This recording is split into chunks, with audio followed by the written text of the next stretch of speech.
Shalom, selamat hari Minggu Bapak Ibu Saudara-saudara yang Tuhan kasihi. Kita akan bersama-sama mendengarkan firman Tuhan pada hari Minggu tanggal 3 Mei 2020. Ini minggu yang ketujuh kita beribadah di rumah masing-masing. Kita bersyukur dengan teknologi firman Tuhan tetap menjangkau anggota jemaat di mana saja berada. Sebelum mendengar firman Tuhan, mari kita berdoa. Terpujilah Engkau Tuhan Allah Bapa kami yang ada di surga, Allah yang terus memelihara dan memberkati kami, bahkan di tengah situasi di mana kami tidak dapat berkumpul, bersekutu di rumah Tuhan yang kudus. Oleh hikmat dari Tuhan, kami boleh menggunakan teknologi ini untuk beribadah, sehingga jemaat dapat mendengar firman Tuhan melalui hamba Tuhan yang Engkau urapi. Kami akan mendengar firman Tuhan, hamba-Mu akan membacakannya dan membawakan renungan. Tuhan, pakailah hamba-Mu ini dan berkati setiap jemaat yang mendengarkannya. Roh Kudus, terangilah hati dan pikiran kami, agar kami dimampukan untuk memahami dan memelihara firman-Mu dalam kehidupan kami. Berkati seluruh ibadah yang dilakukan di tengah-tengah pelayanan Gereja Toraja pada khususnya, dan semua orang percaya di dalam Yesus Kristus dimanapun mereka berada. Mohon ampun Tuhan atas dosa kami, dan berfirmanlah ya Bapa, kami anak-anak-Mu telah siap mendengar. Di dalam nama Tuhan Yesus Kristus kami berdoa. Amin. Bacaan kita, bacaan utama dari kitab pertama Petrus, pasal yang kedua, ayat 18 sampai 25. Saya ulangi, kitab pertama Petrus, pasal 2, ayat 18 sampai 25. Firman Tuhan berbunyi, "Hai kamu hamba-hamba, tunduklah dengan penuh ketakutan kepada Tuanmu, bukan saja kepada yang baik dan peramah, tetapi juga kepada yang bengis. Sebab adalah kasih karunia jika seorang karena sadar akan kehendak Allah menanggung penderitaan yang tidak harus ia tanggung. Sebab dapatkah disebut pujian jika kamu menderita pukulan karena kamu berbuat dosa? Tetapi jika kamu berbuat baik dan karena itu kamu harus menderita, maka itu adalah kasih karunia pada Allah. Sebab untuk itulah kamu dipanggil, karena Kristus pun telah menderita untuk kamu dan telah meninggalkan teladan bagimu, supaya kamu mengikuti jejaknya. Ia tidak berbuat dosa dan tipu tidak ada dalam mulutnya. Ketika ia dicaci maki, ia tidak membalas dengan mencaci maki. Ketika ia menderita, ia tidak mengancam, tetapi ia menyerahkan kepada Dia yang menghakimi dengan adil. Ia sendiri telah memikul dosa kita di dalam tubuhnya di kayu salib, supaya kita yang telah mati terhadap dosa hidup untuk kebenaran. Oleh bilur-bilurnya kamu telah sembuh. Sebab dahulu kamu sesat seperti domba, tetapi sekarang kamu telah kembali kepada Gembala dan Pemelihara jiwamu." Demikian firman Tuhan. Yang berbahagia ialah mereka yang mendengar firman Tuhan dan melakukannya dalam kehidupan setiap hari. Saudara-saudara yang dikasihi Tuhan, Tema kita pada hari Minggu 3 Mei 2020, Gembala dan Pemelihara Jiwa. Saudara-saudara dikasihi Tuhan, akhir-akhir ini kita dianjurkan untuk taat, untuk tetap diam di rumah sampai wabah corona selesai. Ternyata tinggal di rumah juga membosankan. Sepertinya kita sedang memenjarakan diri kita. Mau keluar sudah harus siap pulang disemprot demi membatasi penyebaran virus corona. Tapi itu sifatnya sementara. Kita tidak menderita sampai mati. Kita menderita supaya virus ini tidak berkembang atau penularannya semakin meluas. Hari ini kita akan mendengar kisah tentang ketaatan yang harus menanggung penderitaan yang kemudian menyelamatkan orang-orang berdosa. Saudara-saudara yang dikasihi Tuhan, ada 3 hal yang menjadi pokok perenungan kita berdasarkan bacaan utama kita.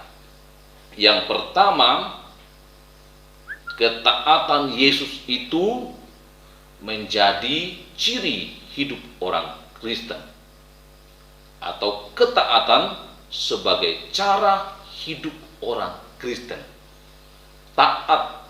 Ketaatan berarti tunduk, patuh kepada yang memberi perintah, yang mengutus, atau yang memberi himbauan, supaya yang ingin dicapai itu dapat diwujudkan.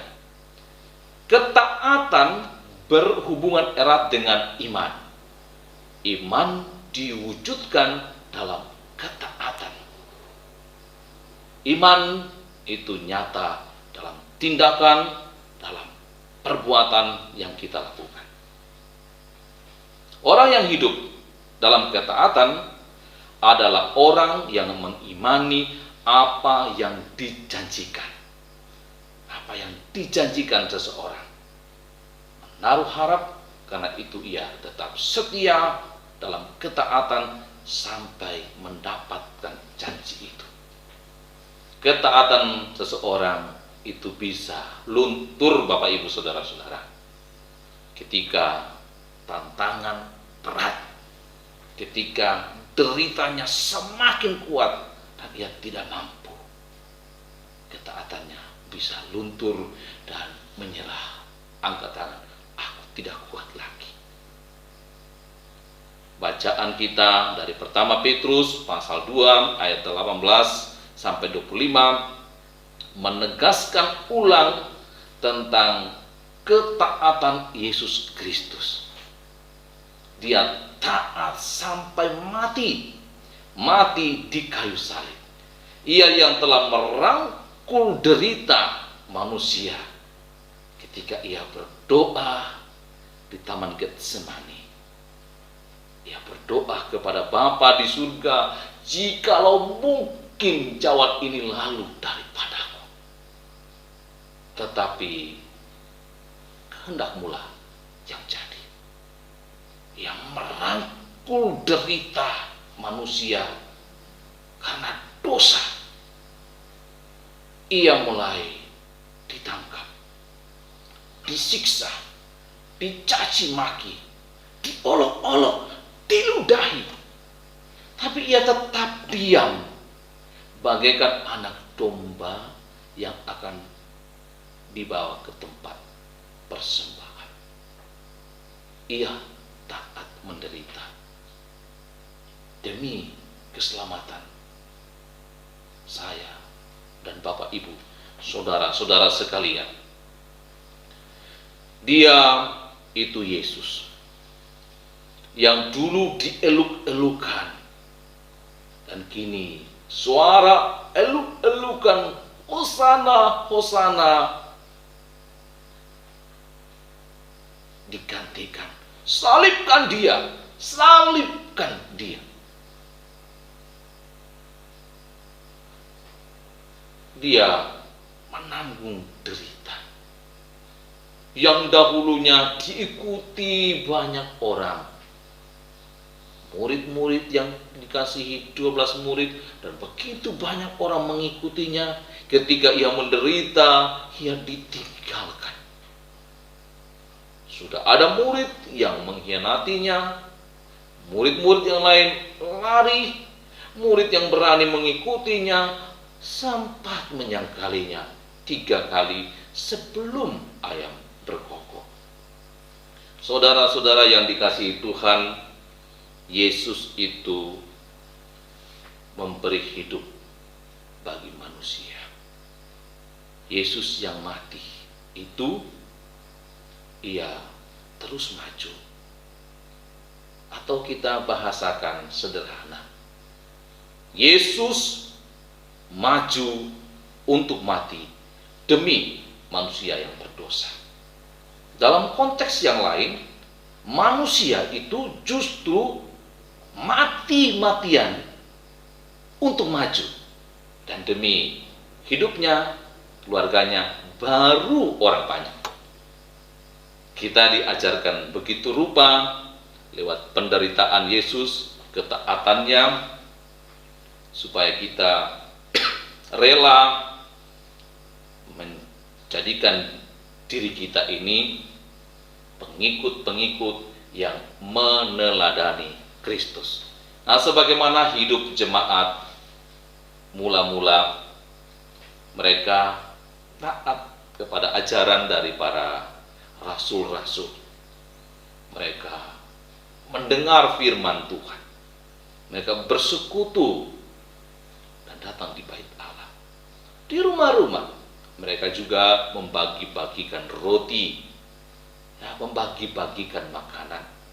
Orang yang kaya menjual hartanya, kemudian membagi-bagikan juga kepada orang-orang yang berkekurangan setelah diperhadapkan pada rasul untuk didoakan, dimohonkan berkat.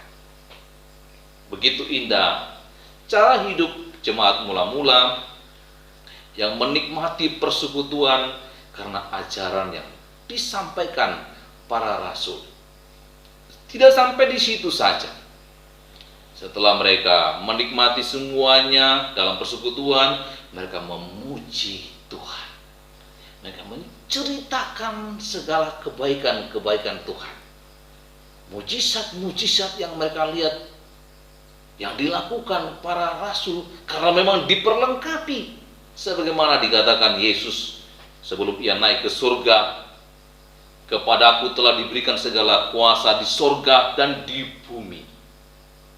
Nah, kuasa itu yang akan diberikan juga kepada murid-muridnya, kepada rasul-rasulnya, yang ditegaskan bahwa kamu akan menerima kuasa kalau Roh Kudus turun ke atas kamu, dan kamu itu akan menjadi saksiku mulai dari Yerusalem, Yudea, Samaria, sampai ke ujung bumi. Saudara-saudara yang dikasihi Tuhan, kuasa Tuhan menyertai rasul-rasul. Jemaat semakin takut akan Tuhan dan memuji namanya. Setialah kepada Tuhan, setialah kepada perintah-perintahnya, karena kasih sayangnya dan pertolongannya telah nyata dalam hidup kita. Meskipun harus menderita, itu wujud ketaatannya. Penderitaan Yesus telah membawa keselamatan bagi kita. Yang kedua,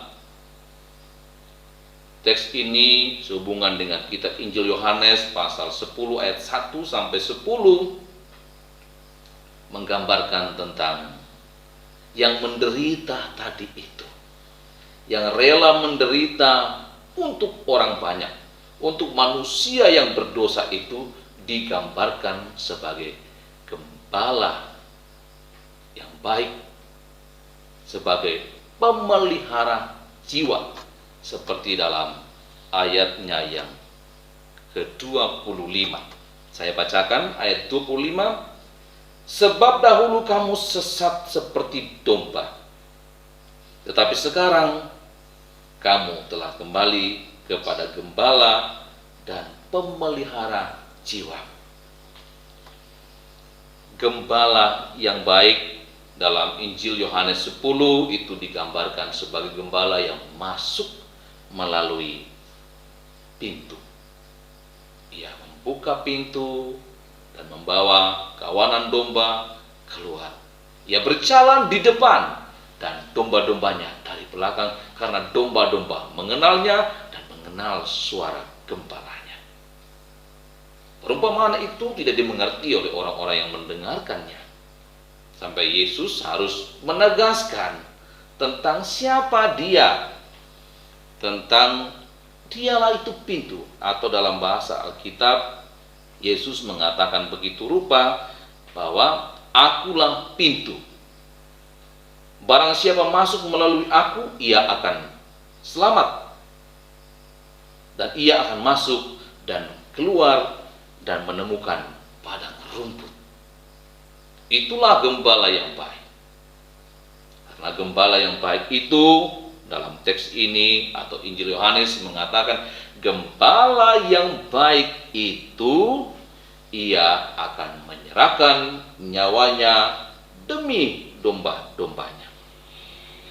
Saudara-saudara yang dikasihi Tuhan, ini ada perbandingan gembala yang baik dalam ayat 11 dan pencuri dalam ayat 10. Bahwa pencuri datang hanya untuk mencuri, membunuh dan membinasakan. Tetapi Yesus datang itu supaya mereka mempunyai hidup dan memperolehnya dalam segala kelimpahan. Sampai ditegaskan ulang, akulah gembala yang baik.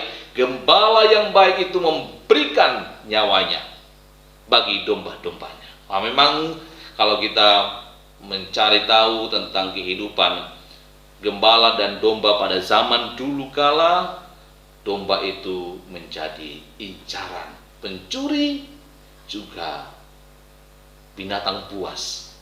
Sehingga gembala itu harus selalu berjaga-jaga dengan gadang dan tongkatnya.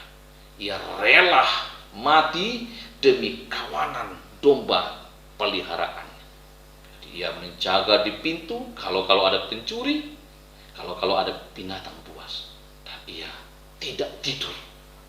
Inilah gambaran yang taat menderita sampai mati itu, yaitu Yesus Kristus. Dia itu gembala yang baik. Gembala yang baik itu menjamin dan memelihara jiwa gembalaannya. Jikalau kita digambarkan sebagai gembalaannya dan ia adalah gembalanya, ialah yang menjamin pemeliharaan jiwa. Dia itu gembala yang baik. Dia itu Tuhan yang telah menjamin keselamatan kita. Keselamatan yang diberikan sebagai kasih karunia. Ini yang kemudian ditegaskan. Kalau orang itu menderita karena perbuatan baik, itu kasih karunia pada Allah.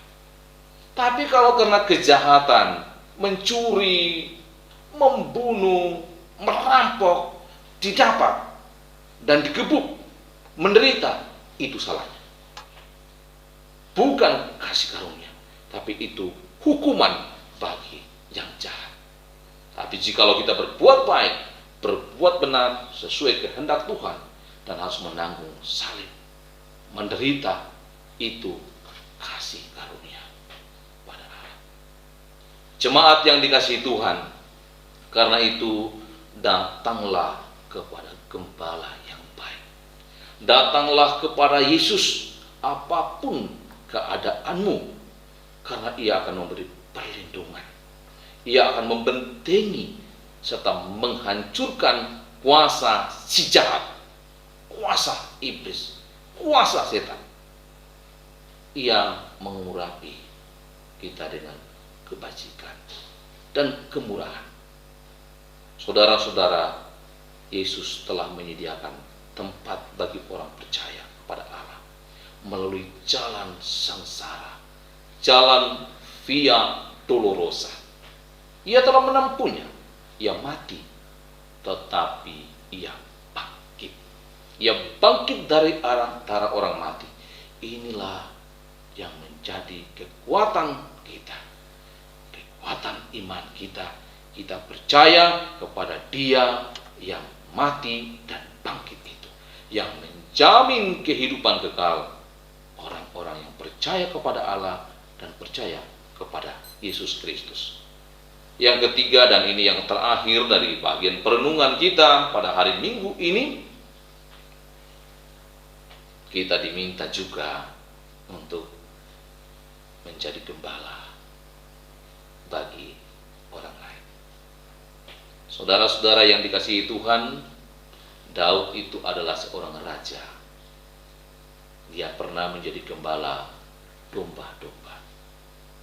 Ketika ia telah dilantik menjadi raja, ia mengenang semua pemeliharaan Tuhan baginya.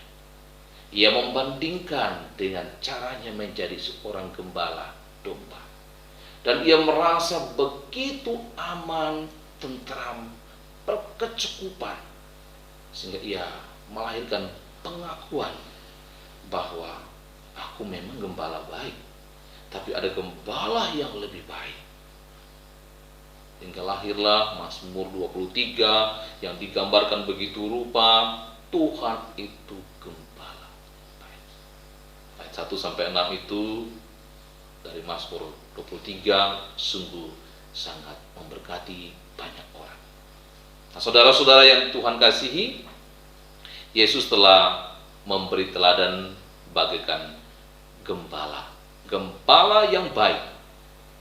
Ia memberi tugas dan tanggung jawab kepada murid-muridnya, kepada kita untuk menjadi gembala, untuk terus mencari kawanan domba yang tersesat, untuk bersaksi, untuk memberitakan Injil itu, menyertakan kuasa-kuasa kepada rasul-rasul, kepada orang-orang yang diutus, menyertakan berkat, sehingga setiap orang yang menerima hamba Tuhan, rasul-rasul sebagai utusan Tuhan, mereka akan menerima upah utusan Tuhan. Sebagaimana Yesus telah menyatakan ketaatannya kepada Bapa di surga, maka kita pun harus taat kepadanya yang telah menjamin, telah memelihara. Dia itu gembala yang baik. Yesus telah menunjukkan tanggung jawab bagikan seorang gembala dan memelihara gembalaannya. Maka kita pun harus menunjukkan rasa tanggung jawab kita sebagai gembala dan memelihara jiwa saudara-saudara seiman kita, pada khususnya, dan semua manusia pada umumnya. Saudara-saudara yang Tuhan kasihi, mari kita keluar melihat. Karena selama ini kita banyak di rumah, kita hanya mendengar lewat media. Di sana banyak orang yang menanggung derita demi keselamatan orang lain. Kiranya setiap orang yang rela menderita karena perbuatan baik, memahami bersama itu kasih karunia pada Allah. Biarlah kita hidup dalam ketaatan, rela menderita, menjadi berkat bagi banyak orang, seperti yang telah dilakukan oleh Yesus, gembala yang baik itu. Tuhan memberkati jemaat, melindungi dan memelihara dalam kehidupan setiap hari. Tuhan memberkati. Amin. Jemaat yang dikasihi Tuhan, kita akan berdoa bersama-sama. Mari kita tunduk kepala dan berdoa. Bapa kami yang ada di surga, kami mengucap syukur kepadamu boleh mendengar firman Tuhan, sekalipun hanya melalui siaran atau YouTube. Kami percaya tetap menjadi berkat bagi setiap orang yang mendengarnya. Dapat mengaminkan bahwa Yesus telah menjamin kehidupan kami. Ia gembala yang baik yang memelihara jiwa hidup anak-anakmu melalui ketaatannya rela menderita sampai menderita di kayu salib. Kami bersyukur Tuhan bahwa kami boleh terus beribadah, baik ibadah hari Minggu yang saat ini menjadi hari Minggu ke-7 beribadah di rumah. Dan kami terus bersama-sama mengikuti ibadah yang disiarkan pagi, siang, dan malam dari jemaat Telobatu. Setiap orang yang mengikutinya selalu diberi kekuatan, diberkati Tuhan dan dilindungi, dan Tuhan menuntun dalam langkah hidup mereka. Kami berdoa Tuhan bagi seluruh majelis, pengurus OIG, jemaat Telobatua. Tuhan terus berkati dalam persiapan-persiapan, dalam mendampingi jemaat yang kebanyakan melalui telepon, sehingga kami terus melayani Tuhan di tengah situasi butuh ketaatan kepada pemerintah demi keselamatan kehidupan banyak orang. Kami berdoa bagi jemaat dalam pekerjaan mereka, Tuhan mampukan untuk bekerja, bahkan bekerja dari rumah sehingga tetap mendapatkan hasil. Mereka yang tidak bisa bekerja karena kondisi, Tuhan cukupkan kebutuhan mereka, beri ketenangan. Mereka yang dalam pendidikan, yang kini lebih banyak belajar di rumah, Tuhan juga tetap beri semangat. Sungguh melelahkan, tapi ini harus kami lewati sampai wabah ini berlalu atas pertolongan Tuhan semata. Ada yang sakit di rumah, kami berdoa agar belas kasih Tuhan memulihkan mereka. Ada yang berduka cita dan jenazah ada di Toraja.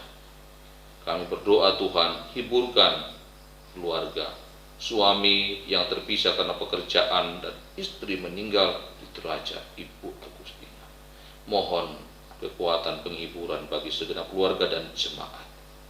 Ada saudara kami, Bapak Petrus Aman Barapadang, yang dirawat di rumah sakit karena jatuh dari atap rumah. Tuhan telah melindunginya sehingga boleh memberi pertolongan dan kondisinya sudah membaik. Tuhan tolong agar ia boleh dipastikan sembuh dan boleh kembali ke rumah dalam keadaan sehat.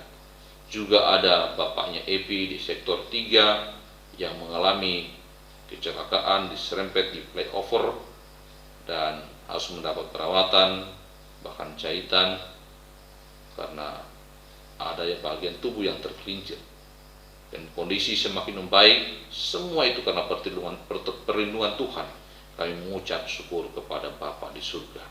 Ada juga Ibu Mambokakan yang sakit dan dirawat di rumah. Kami berdoa agar Tuhan memberi kekuatan, ketenangan, sehingga dengan ketenangan yang asalnya dari Tuhan, ia menghadapi situasi ini dengan tenang, hatinya gembira, dan ia boleh kuat melewati semuanya. Seluruh kehidupan anggota jemaat Telobatua dari sektor 1 sampai sektor 10 tetap dipelihara dan dilindungi Tuhan. Kami terus berdoa bagi gereja Toraja yang terus berupaya menjangkau jemaat lewat siaran-siaran, lewat YouTube, lewat live streaming. Tuhan berkati. Begitu pula wilayah, klasis, jemaat-jemaat, pendeta-pendeta yang terus berjuang untuk menjangkau jemaat dengan cara-cara yang mudah dilakukan, yang membutuhkan tenaga, konsentrasi, dan Tuhan memampukan semuanya itu. Kiranya semua ini boleh berjalan dengan baik dan semua boleh menikmati berkat Tuhan. Bapa di surga, kami berdoa bagi pemerintah kami, Tuhan lindungi mereka dan keluarga mereka, memberkati mereka dalam menjalankan peran dan fungsi mereka guna menjamin keselamatan rakyat di Republik ini mewujudkan masyarakat adil dan makmur. Sungguh di saat-saat ini mereka bekerja keras karena situasi memang tidak mudah. Banyak sekali masalah yang harus dikerjakan demi mensejahterakan, dan ini tidak mudah. Juga para medis yang berjuang, mereka harus meninggalkan keluarga mereka, tidak dapat merangkul keluarga mereka ketika mereka menangani pasien COVID-19. Sungguh penderitaan. Tapi bagi orang yang melakukan ini, menanggung derita demi kebaikan bersama, itu karunia Allah, kasih karunia Allah. Bapa di surga berkati dan lindungi. Kami bersama-sama di hari Minggu ini memohon kepada Tuhan agar Tuhan berbelas kasihan, menolong bangsa dan negara kami, bahkan pemimpin-pemimpin dunia, untuk berjuang bersama dapat mengatasi virus corona ini yang sudah berjalan sampai pada bulan Mei. Kami lelah Tuhan, dan sungguh kami tidak kuat. Kami tidak bisa berbuat apa-apa. Hanya Tuhan yang Maha Kuasa, yang berkuasa atas ciptaan-Mu. Engkau pula yang mampu menghalau, meniadakan virus ini jikalau Tuhan mau. Biarlah Tuhan melakukan ini seturut dengan kehendak dan waktu Tuhan saja. Kini kami mau bersama-sama menaikkan doa pribadi kami. Tuhan, dengarkanlah.